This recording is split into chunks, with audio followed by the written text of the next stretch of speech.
Harold की सेना ने पहाड़ी पर अपनी मजबूत स्थिति बना ली थी और वे एक ढाल की दीवार बनाकर खड़े थे। दूसरी ओर विलियम की सेना में घुड़सवार, धनुर्धर और पैदल सैनिक शामिल थे। युद्ध शुरू होते ही नॉर्मन सेना ने इंग्लिश सैनिकों पर तीरों की वर्षा कर दी, लेकिन हेरोल्ड के सैनिकों ने अपनी ढालों से उन्हें रोक लिया।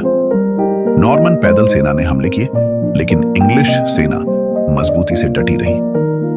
विलियम की चतुराई और युद्ध का टर्निंग पॉइंट, युद्ध कई घंटों तक चलता रहा। नॉर्मन सैनिक हेरोल्ड की मजबूत रक्षा को भेदने में असफल हो रहे थे। तभी विलियम ने एक चाल चली। उन्होंने अपने सैनिकों को पीछे हटने का नाटक करने का आदेश दिया। इंग्लिश सैनिक, जो यह सोच रहे थे कि नॉर्मन हार रहे हैं, अपनी लाइन तोड़कर उनका पीछा करने लगे।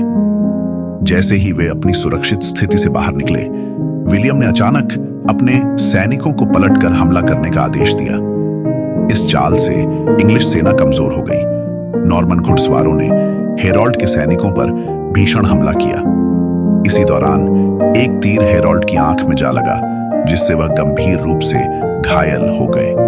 इसके बाद नॉर्मन सैनिकों ने उन पर हमला कर दिया और हेरोल्ड की मृत्यु हो गई। हेरोल्ड की मृत्यु के साथ इंग्लिश सेना का मनोबल टूट गया और वे मैदान छोड़कर भागने लगे।